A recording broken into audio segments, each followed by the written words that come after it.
Hey, good morning. Happy Saturday. This is Greta Ross here with Mind, Body, Soul Shift.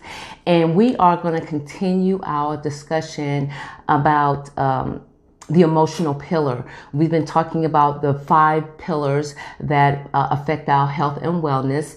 And last week we talked about the emotional pillar, but I felt that this week was worth going a little bit deeper because that's just not a surface thing. You know, you could hear it one time, you know, it may resonate with you, but I think that now that we're on this subject, we want to go a little bit deeper about the emotions. So this is Greta Ross. We're going to dive into this emotional pillar here on Mind, Body, Soul Shift. We're going to take a break. We'll be right back.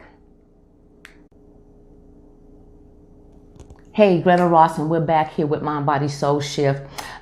This is going to be something that is going to probably hit home for some people because some of it is personal for me. It's like I'm just kind of sharing a little bit of, you know, my thought process and my feelings and my behavior and what led to certain things. And, you know, of course, you can't go back and you don't have a do-over button. You can't go back and do certain things over. But now I understand how all that tied in together that led me down a path that I probably wouldn't be on had I thought differently, had I felt differently. So our feelings, our thoughts, our feelings, and our behavior, we have to learn. We have to learn to be aware of those. Okay, so let's look at a few things like happy, sad, anxious, stress, or anger. Okay, let's look at those 5 things. Okay, how you process all those, any of those feelings, whether it's happy, sad, anxious, stress, or anger, how you process those affect how you feel and how you behave, how you process those feelings, how you process being happy, how you process being sad, anxious, stressed, or angry. How you process those things will determine how you feel and how you behave. So let's look at each one of those scenarios. Let's take happy, for instance. Okay, how do you feel when you're happy? Do you react or do you respond to things? When you're happy, you're more prone to being more kind, caring, loving, understanding. But when you're sad, you're negative. You don't see the good in anything. You find fault in everything. You're constantly complaining when you're sad. And you don't find the good in anything or anybody when you're sad. So let's look at being anxious. Now, that is a really touchy subject because some people have panic attacks when they get anxious, which is a physical thing, the chemical, the reaction, you know, it's like a reaction that happens because they're anxious. So they may have a panic attack. But the Bible clearly tells us not to be anxious for anything. However, it's still something that we do. But what type of effect does that take, being anxious? How do you feel? Because you feel something and you feel it before you even get to the point of being anxious. It's like before you get all the way mad, you feel it. It's like you you just feel something. You know, I don't know what the words are, but it's like a metamorphosis. You just kind of go through this thing and you just feel it just coming on, you know? And once you start to feel that at that point is when you have to be aware, wait a minute, I'm getting anxious. So whatever it is you have to do to become aware of that, then that's what you will have to start to practice. Okay, so one of the things that I used to do when I wanted to remember something significant that I would, always forget, I would always think about the bottom of my feet. I know it sounds crazy, doesn't make any sense at all, but because it was so crazy, when I thought about the bottom of my feet, I would remember. So whatever it is that works for you, figure it out. Because you feel that feeling before you get to that point. So what I want us to learn to do is to be aware of that feeling before we get to that space. You feel before you get anxious, because you don't just have a panic attack in like 1.1 second. You feel that coming on. So what you need to do is become more aware of what triggers that, because there's a trigger. Something triggers that happiness, something triggers that sadness, something triggers being anxious, something triggers the stress, something triggers that. So what you have to do is you have to identify what that trigger is. Because if you don't identify the trigger, you can't fix it, because you're going to keep pulling the same trigger every single time. And it's just like pulling the trigger of a gun and the bullet leaving the barrel of the gun. Of course, it's not in slow motion, but imagine that if it was. It's going through the cylinder and it's leaving the barrel and it's whatever its target is. That's what happens when you pull the trigger. So if you identify the trigger, you won't be so quick to pull it, because then you know what the result is. So you know if you pull the trigger. So if you have a gun, a loaded weapon, and you are pointing it at a target and you pull the trigger, more than likely it's going to hit the target. I'm not saying it's going to be a bullseye, but if you're aiming at a target, more than likely it's going to hit it. Okay. So before that bullet leaves the chamber, it goes through a process. So just like it goes through a process of leaving the barrel of the weapon, it's the same thing. It's the same exact thing. So you have to be able to identify. I have to be able to identify what that trigger is, because if I'm aiming at the target of stress, then guess what? More than likely I'm going to hit it. So what I have to learn how to do is to be aware of what my trigger is, that what brings on the stress in my life. What is it that I'm doing that makes me feel this? So once I can identify it, then I can do something with it. So now we have the happy. What triggers you being happy? So with that, pull the trigger. Have more of that. But when you talk about being sad, being anxious, being stressed, being angry, no, those are the triggers that you will have to learn how to control so that you don't get out the barrel of the gun. Because once you pull the trigger, you can't get the bullet back. It's gone. It's a wrap. It's a done deal at that point. It's done. So that's why we need to be aware. Awareness is the key here. Because all of this affects your physical health and well-being. So let's talk about the process of how our feelings affect us as far as the anger. Okay? Because now you're talking about being angry, and that it releases a chemical in our body, in our brain cells. It's just like, it's almost like it's like even when you exercise, your brain releases a certain chemical, and it feels like, for some people it feels like a high, if you've ever been in that state before, and I'm not saying that everybody's been there. I'm just saying it feels like a high. It feels like you're kind of walking on air. It feels like you're just having an out-of-body experience or something. But your body can do that in a negative way. So when you get angry, let me speak for myself. That's why I just try so hard to get that under control, because I know that when I get angry, I mean, I see red. I don't see nothing but red. So I don't go there, because I know how I am. So before I get to the point, because it's like a snowball. It's like I could be driving. I'm a very defensive driver, okay? Very defensive. So when people are crazy and they just drive crazy, it just really makes me upset, because I'm like, well, did you not read the handbook? Do you not know how to drive? You know, so then what happens is, then I'll stumble on another crazy driver.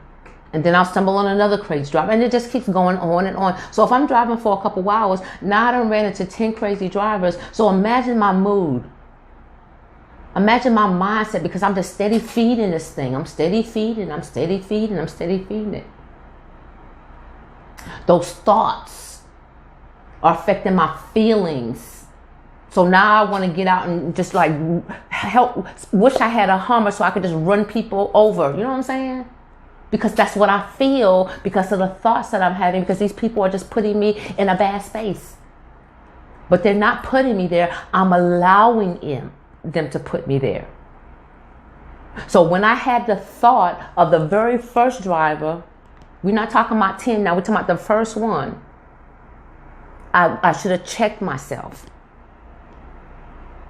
Got that thought under control so it would not affect my feelings, because then it's going to affect my behavior, because now I want a Hummer so I can run people off the road. You see how that works? You see how that works? So that's why we have to be aware, because it just starts to snowball and one thing just leads to another.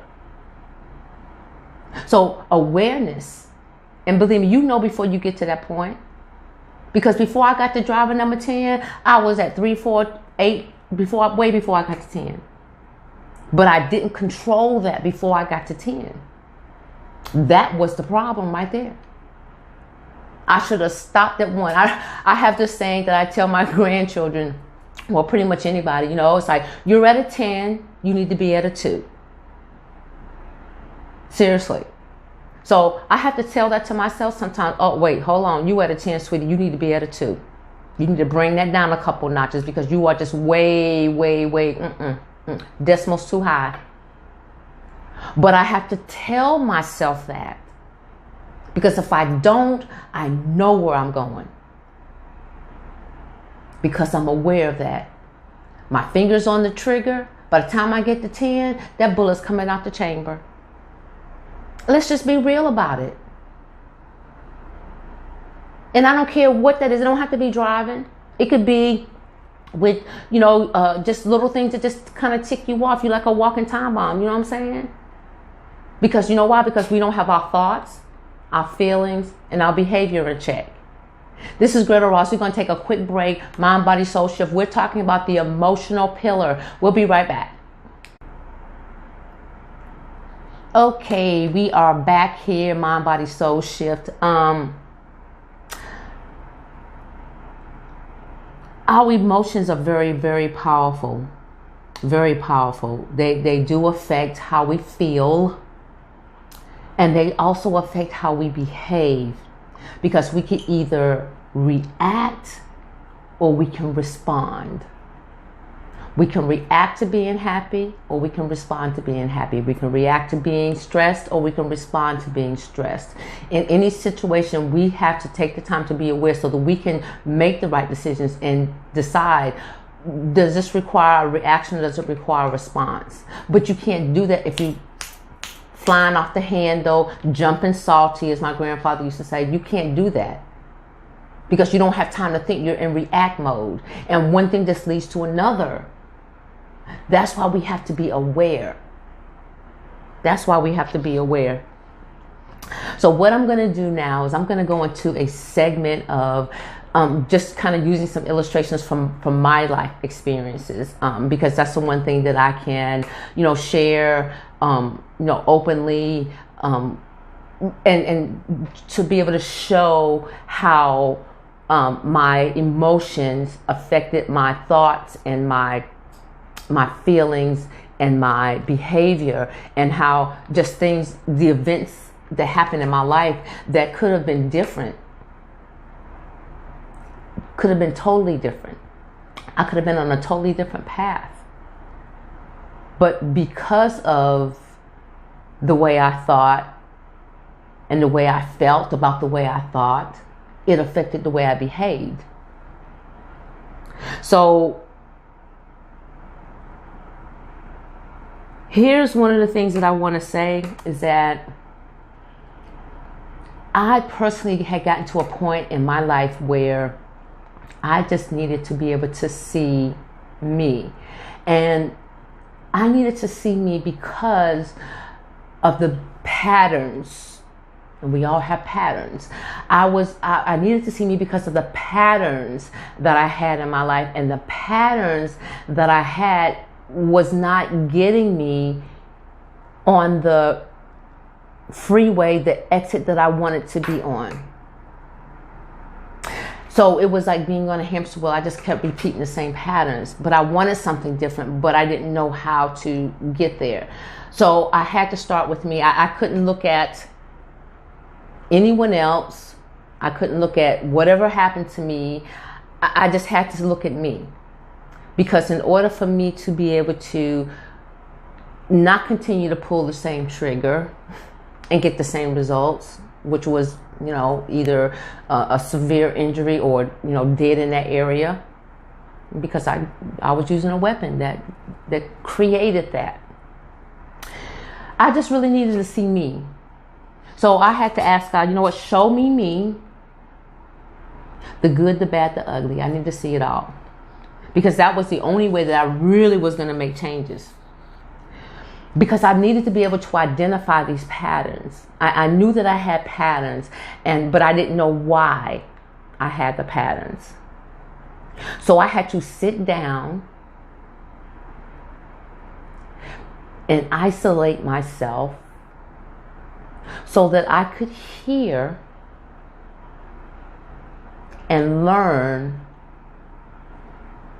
who I was, so that I could stop having the same patterns in my life. So that was a process, okay? Because now you're talking about being in my 40-something plus at that point, had been through a lot of things. But I had to really go back to what got me to that point. What was the trigger? Because I kept pulling that same trigger. So I had to identify what that trigger was, because I was anxious, I was sad, I was angry, I was stressed, I was anxious, I was all of those things. Now, I'm not saying that I didn't have health issues, because I did. But in my younger years, during that time, it was something totally different. So when I had to sit down and listen and get all the thoughts out of my head and just listen, just like a clean slate, and say, okay, let me just listen. I don't want to cloud my thoughts with what happened, what didn't happen, what should have happened, what could have happened, none of that. So when I look back over how it all got started and the whole process of it all and the time period that it took, what I came to realize is that, yes, I was injured, I was wounded, and I was cut, and I was bleeding on people that didn't cut me, that didn't injure me, that had nothing to do with it. And the one person that I really brought more harm to was myself. All because of what I was thinking and how I was feeling. It affected my behavior. So, yes, I was molested at a young age, and there's probably most American women, have experienced that. Not to say, it triggers something in you, and it's not anything, I know psychologists have tried to, give us an understanding of that whole thing. But when it happens to you as a child, you can't really, there's no figuring that out. You know what I'm saying? I mean, because it doesn't make sense to you. As a child, it doesn't make sense to you. Yeah, when you become a grown woman, it makes sense. But as a child, you can't comprehend that. You can't wrap your brain around that. So what you go off of is what you feel. Okay, you go off of what you feel. So what you're feeling is hurt. You're feeling anger because you feel like, well, what did I do? I didn't do anything to bring this on myself. Why is this happening to me? So you go through that whole process as a child. That's all you can do because you can't understand this. So you start to react. You start to act out. You just go through that whole thing. So then you become a grown person, and now you still have this luggage with you that you have never unpacked. And so I went from, not necessarily relationships, but, just kind of hang out because I was just never the type that's like, the whole relationship thing was never my thing. So I didn't, kind of go from, but I observed people that were hurt and went through some of the same things that I went through. But what I observed was that, that they went through this whole process of going from relationship to relationship and never healing. I went through a process, but mine was on a different level of hurting people and going through that whole thing because I was just detached. I was detached. I was like, nope. If you want marriage, I'm not the one. If you're looking for children, I'm not the one. That was me. I was just totally detached from all of that. Motherhood was not something I ever wanted to do. It took me almost 30 years to have my first child. So it wasn't because of how I felt. My whole thought process, I'm like, you know what? I do not want to have this, what happened to me, happen to someone else. So therefore, I didn't want children. See how your thought process affects how you feel? I thought that I didn't want any children because of what happened to me. So I limited myself to not wanting children. And did everything humanly possible to make sure I didn't have any until that time came, until I was ready to have her. And then it happened. But the process was of how I felt. I thought that, this is a horrible thing for anybody else to experience.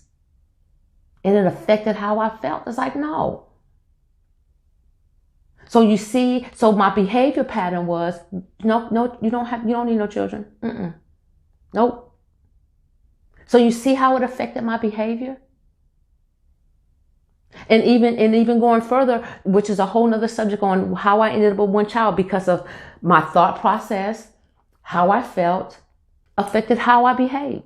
So we have to be able to link the things that happen to us. And I'm not saying you got to sit back, but what you have to do is you got to heal in that place. Because if you're walking around with a bunch of anger, it's destroying your life.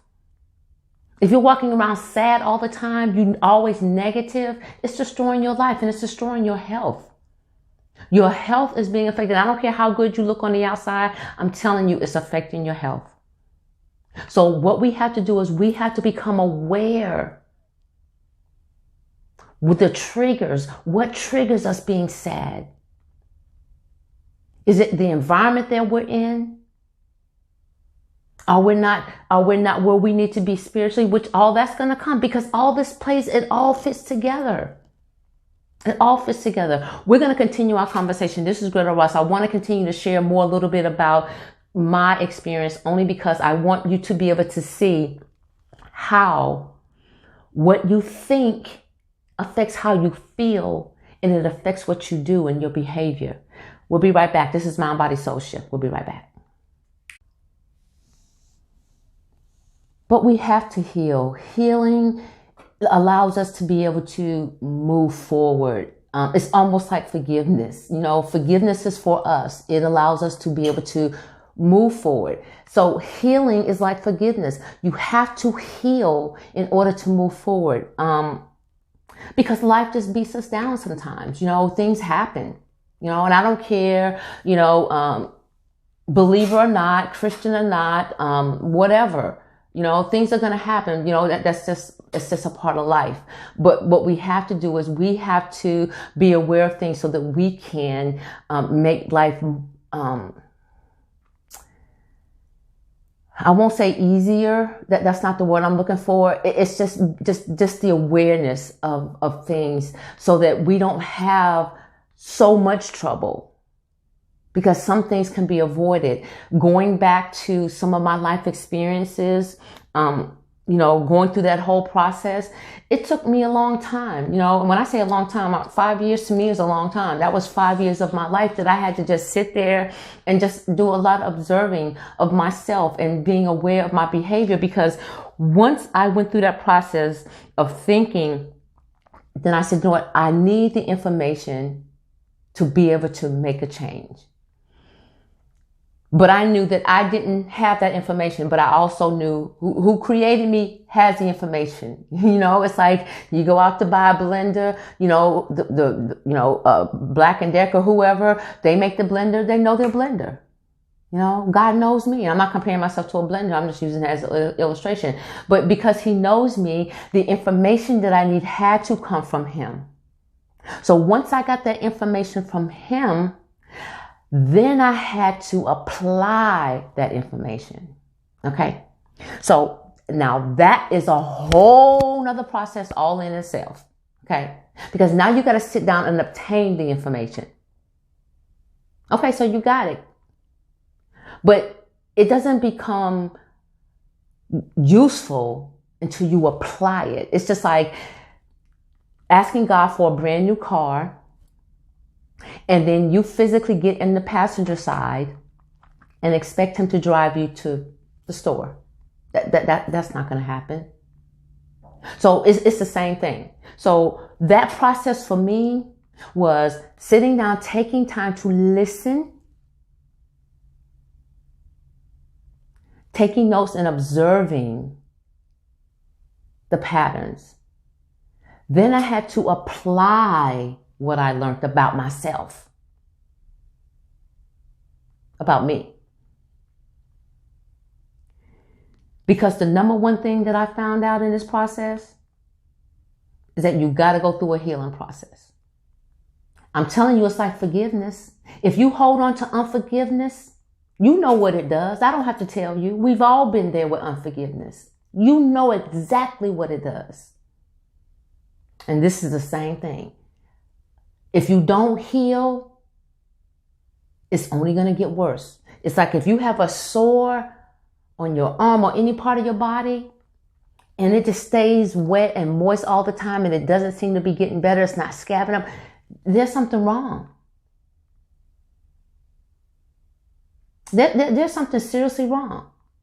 So that's why you have to go through a healing process. So if that sore is not healing, that's telling you that something is wrong. The number one thing I know is you got to go through a healing process.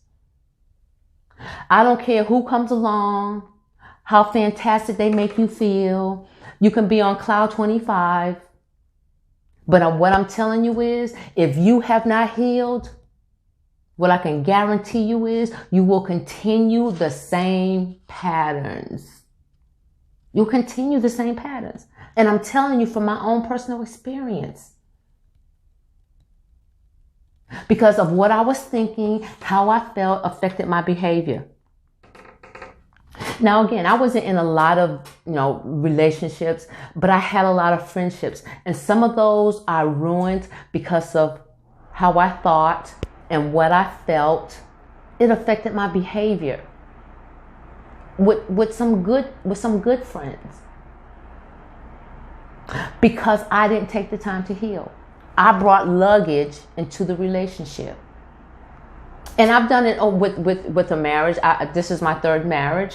Thank God that, that shift happened before I met my husband. But once I started this process of sitting down and listening, taking notes, observing the patterns, gathering the information, applying the information, it was like peeling the onion. You're taking off the layers. I just kept taking off the layer, took off the next layer. The next thing you know, I kept peeling the onion until I got to the core. I'm not talking about, dicing and slicing. I'm talking about peel each layer. because I had a lot of layers. I had a lot of layers that I had to get rid of. I had to resolve those things because it was affecting my behavior. And here's the thing, I couldn't blame anyone else for the thing, whatever the consequences was in my life. I couldn't blame anyone else. But what I didn't know is that, I was creating that all from a process. I didn't know that. So I kept doing the same thing, the same pattern, because I didn't know. When we allow feelings to affect our behavior, sometimes we do things that we can't take back. Sometimes we say things we can't take back. And that's why we have to be aware. Because once I started to apply the information that I heard, which was being aware of how I feel and what brought me to this point, like earlier this week, I posted on my Facebook page about being in this space. And, sometimes I can't really describe it. I call it a funk, F-U-N-K. I just call it that because I don't really know what else to call it. But when I get in that place, I can't really describe it in words. It's just something. And, but it's affected to my thought process. So I tell myself, get out your head. It's a bad neighborhood. So I have to stop thinking because this starts to affect how I feel. So it started to put me in a space that was like, it wasn't productive. I mean, bottom line, this wasn't a productive space at all. So we're not here to be unproductive. We're here to be productive. So when I started feeling this, so it's like throwing in the towel, God throwing the towel back in my face, say, hey, you're almost there. You're not done yet. Just wipe your face and keep it moving, kind of thing. But it started to affect my behavior because I even though I went to the gym, I still felt like, So you see how what you think starts to affect how you feel, and then it starts to affect your behavior. So what I had to do is had to be aware of that. What got me to that place of being in that space? Because I have to be careful not to go back there. Even if I start down that path, I still have to stop myself and say, wait. Remember the last time you went in that space? You felt like throwing in the towel? You just like, hey, the heck with it. Enough already. See? That's why I had to tell myself, get out my head. It's a bad neighborhood. Because I was just thinking too much. It started to affect how I felt. Then I started talking foolish talk to myself. And it's a vicious cycle. Now I'm only talking about me, okay? Now maybe somebody else out there can relate, but hey, I'm just trying to be real. Because this is a real subject. This ain't nothing, something that you just, I know we don't sit around and talk about this, but we have to be real with ourselves because our emotions are so powerful. And from a thought, it started to affect how I felt. Just in that short time frame. That's why we have to be aware of our thoughts. Because the Bible says, so a man thinketh, so is he. As a man thinketh, so is he. So whatever you're thinking, so I'm thinking, it's like, so guess how I started feeling? Guess how I started behaving? That's why we have to be aware. That's just not words in the Bible. That is true. It's facts to that. This is evident. I'm telling you. This is not just a story. This is so true. And I'm so glad that I had the experience of being able to get an understanding of this, because it changed the course of my life. Because my outcome would have been totally different. And I'm going to take a quick break and I'm going to tell you why it would have been different. This is Greta Ross, Mind, Body, Soul Shift. We'll be right back. Hey, Greta Ross here, Mind, Body, Soul Shift. We're back. Want to talk a little bit about being, for me, my experiences of being on the right path once I was able to listen, obtain the information, apply the information, and how that affected my behavior and put me on a totally different path.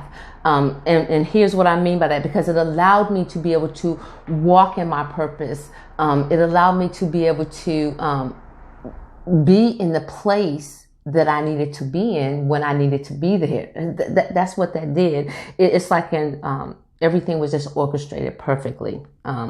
Now, yes, it took time, but I think the biggest problem that I continue to see time and time again is that the time frame that people feel that it takes to go through a healing process. They become anxious. They become they don't want to take the time. It's like, I want this process over. Well, let's say you went through, okay, let me just use myself. Let's say I went through 12. Let's say I went through 12 years. Well, let's say I went through 10 years of being molested. Okay. So now you have 10 years of that mindset. Okay. And on top of that, let's add being a child on top of that. Okay. So now you have that compound on top of that, being molested, being a child. So instead of 10 years, you're probably looking at 20 plus years of this whole thinking process, because you can't dissect that as a child. So now you're taking that again into your adulthood. And I didn't take the time to process that. I didn't know how to process it. All I knew was what I thought, how I felt, and it just caused me to have erratic behavior. I'm talking about I was considered the wild child, you know what I'm saying? I mean, I'm just talking just out there, out there, just out there, really just out there. Because of the way I felt. You have this thinking process that's going on, and it's like, hey, whatever, because you haven't taken the time to heal from it. I didn't take the time to heal because I didn't know. I didn't know that I needed to heal from that. I just went on about life because why? Nobody ever talked about it. Nobody talks about that kind of stuff. Yeah, nowadays it's getting a little bit more, in my opinion, it's probably overboard, but, at least the real stories being a child, and it really happening to you in your life, it leaves those stories kind of in the background. But that was more real than you being an adult woman, almost, I'm not going to say putting yourself in that position, but it's just different, because personally, no man would do that to me at no point in time in my life now. I would never be disrespected by a man, because it would be so public. And I'm not talking about after the fact. I'm talking about why it's happening. Okay. Because I learned that, I'm not going to keep it a secret, because me keeping that a secret kept me in bondage. I couldn't heal. There was no way I could go through a healing process, because I posted, you can't be set free if you don't know what's holding you hostage. And my thought process was holding me hostage, because it affected how I felt. It affected what I did. So yes, all that has to be examined. So I'm not saying that an adult woman, don't get me wrong. I'm saying that for me, it would never happen to me today. Ever. Because again, it just wouldn't. But you can't process that as a child. You don't know. You trust an adult. You think that, they're an adult. They know better. But it led to so many things. And because of the path that I was on, because of the anger, because of the sadness, because of the anxiousness in my life, I was on a whole different path. Which, if I had stayed on that path, I would have never met my husband, who I'm currently married to for 12 years. 12 years now. But imagine being in your late 40s, 48, 49 years old, 47, 48, somewhere in there, and you're single. And when you're that age, for me at that time, I just want a companionship. I don't have to swing from the chandeliers. You know what I'm saying? I'm not at that point in my life anymore. I want companionship. I want someone I can grow old with. I want to be able to have someone that we can sharpen each other. That's what I wanted. Had I stayed on the path that I was on, I would have never had that. Because my husband would have been like, There was nothing about me that would have been attracted to him. Absolutely nothing. Okay. And I'm not saying I was a bad person. Don't hear that. What I'm saying is that because of where I was and the things that I was doing in my life before I met him, and I was at a 5-year period before I met him. I had just walked out of that thing 5 years deep of just being by myself, not talking to anyone, just being by myself because it was necessary for me. Because that was a part of it was healing. Because, I got to the point where I had to realize that if I want to build a new house, I got to have new bricks. Because if I take the old bricks to a new house and try to build a new house, it's not going to work. Those bricks are already worn. And I believe I read somewhere in the Bible where it says, you cannot pour new wine into old wineskins. It just won't happen. So the whole thought process is, you know what? I got to get rid of some of this luggage. I can't take old bricks to this new house because those are going to crumble. Because now I'm trying to mix old with new. The old and new ain't going to mix together. So I got to get rid of that old stuff because it was creating problems.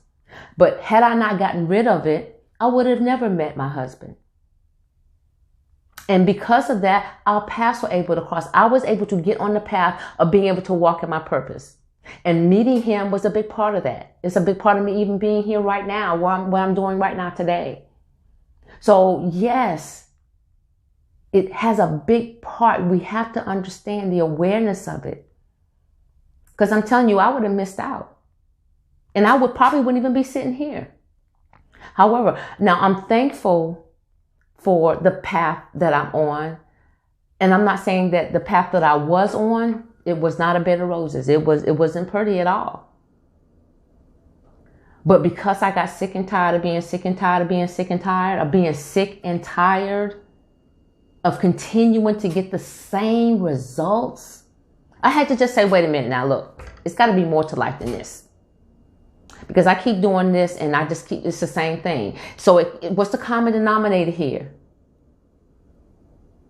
It ain't them. It's me. So I had to learn something new, apply the information so that my way of thinking, my mindset would be renewed,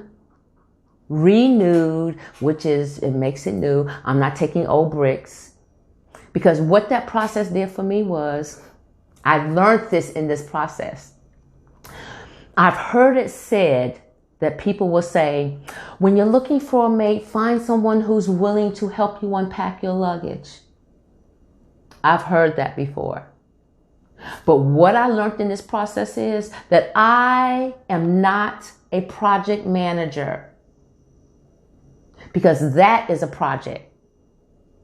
And that's not a project that anyone else can take on.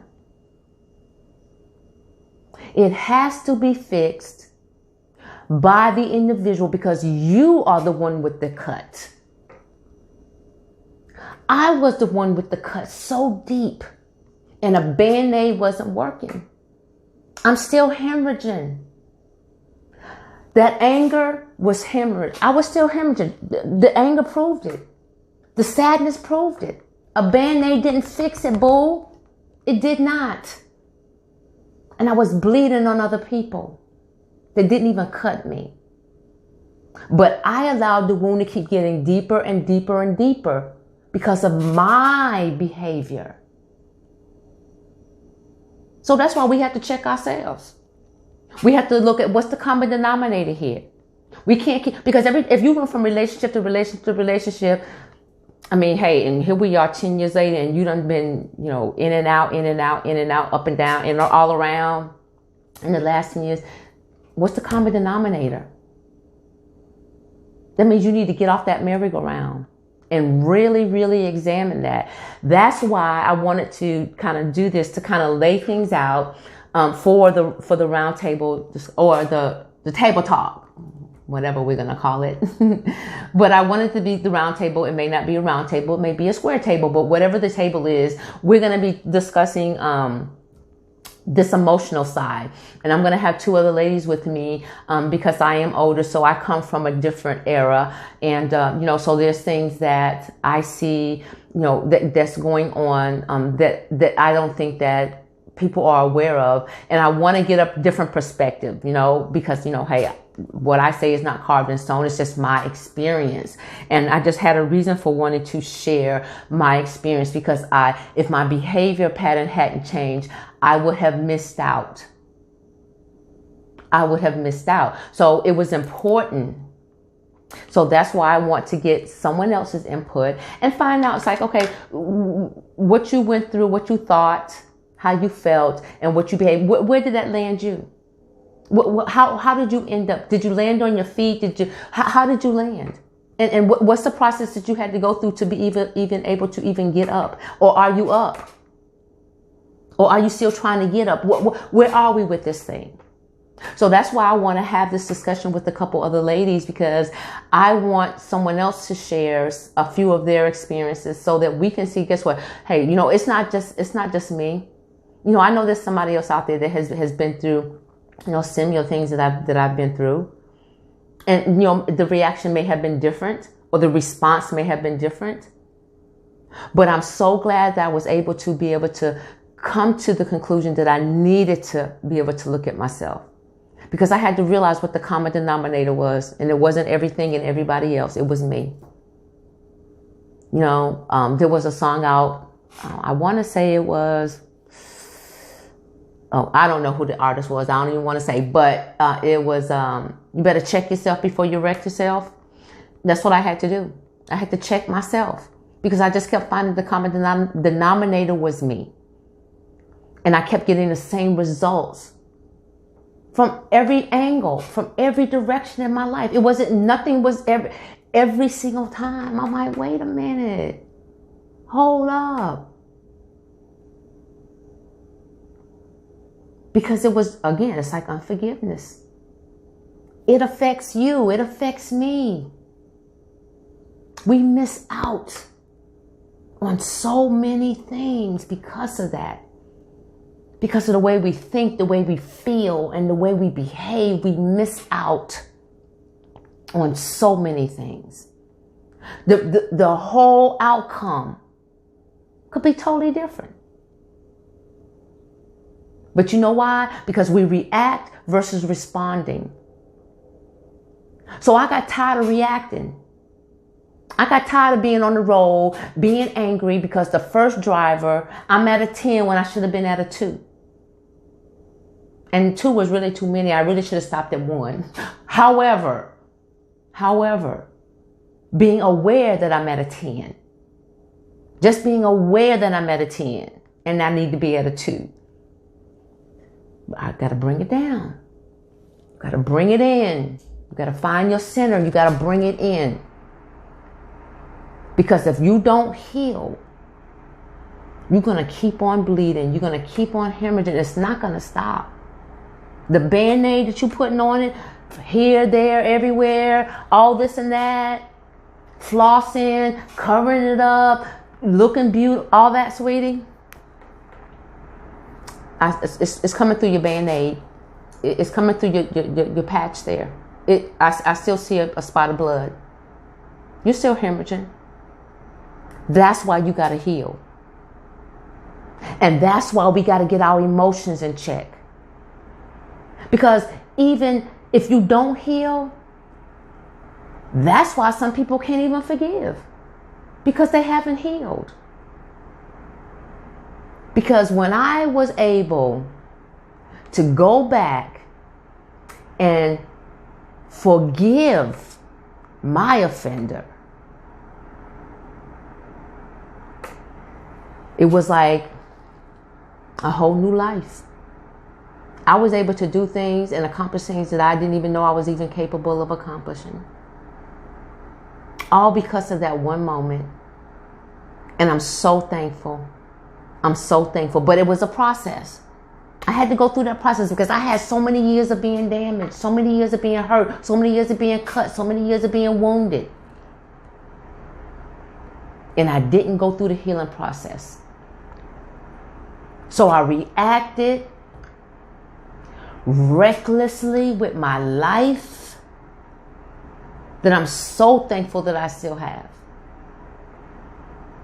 Because believe me, some people would have never lived through what I went through. But I'm thankful, because when I tell you God covered me the whole time, I used to hear my grandparents say God protects fools and babies. Well, I was in the fool category. Fool, F-O-O-L category, okay? Because I mean, when I say wide open, I'm just talking about just out there. All because of the way I thought and how I felt. It affected what I did with my life. I made a lot of mistakes, man.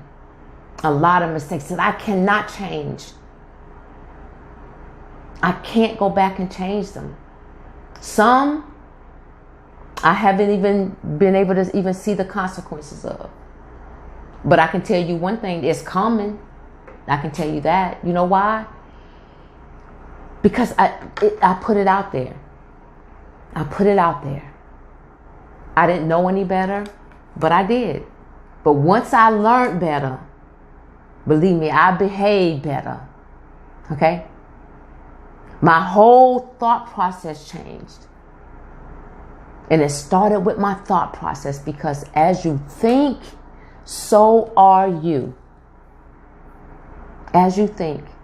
You will think something long enough, you'll act on it. You will act on it. Think about this.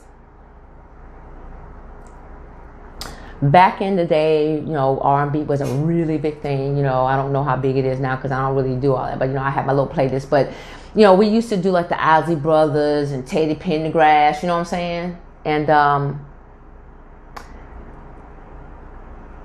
we felt that, you know what I'm saying? Our emotions were so tied to that, you know, we kept thinking about the words in that song, and we just kept thinking about turn off the lights, and we kept thinking about, boy, when I get home today. Okay, so don't tell me that your thought process is not powerful, because you can think something all day and be prepared. Yeah, I know you know what I'm talking about. I know you do. That's why we need to get some other ladies involved with this. I'm so excited about this. And again, you know, we're still going to have our segment on soul survivors. That is still to come. Please be patient. But this emotional pillar thing is real. I'm telling you, it's real. And it will change. If you get it, it will change the course of your life. Some things just have to be reversed. I posted something early on Facebook about, you know, how principles, they work. It doesn't matter who you are, what you do. Principles work. Good or bad, doesn't matter. They work.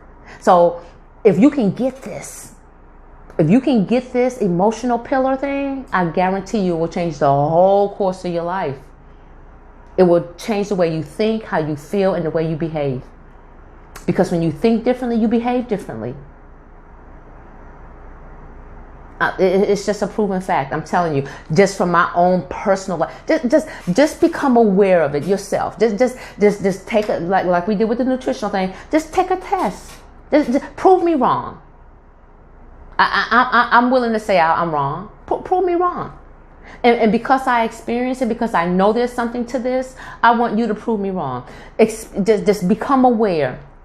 when you become angry. And once you become aware of that, then tell yourself, oh, look, I'm at a 10, I need to be at a 2.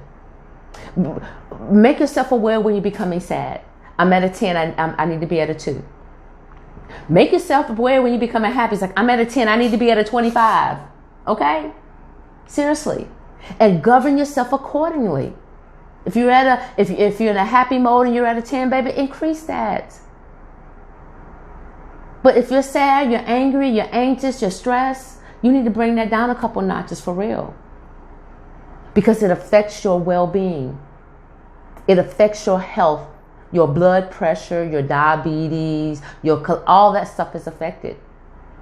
So that's why we want to bring awareness. So if you could take this challenge for this whole week until next Saturday, if you could take this challenge and tell yourself, I'm going to be aware of what makes me happy. I'm going to be aware of what makes me sad, what makes me anxious, what makes me stressed, what makes me angry. I'm going to be aware of that.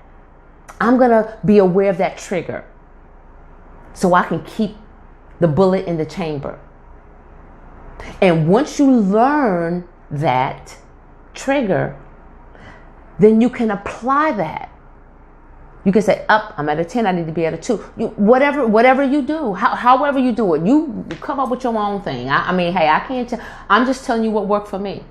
And when I know I'm at a 10 and I need to be at a 2, I have to back it down. So we're going to still have the other ladies that's going to join us, but take that challenge this week.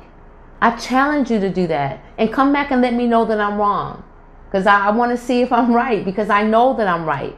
And I guarantee you'll see some changes, because if you got a pattern going on and you're tired of that pattern, this keep getting you the same results and you want to change it, let's try this. I mean, you probably tried everything else and you're still bleeding. So guess what? Let's try to get that wound healed.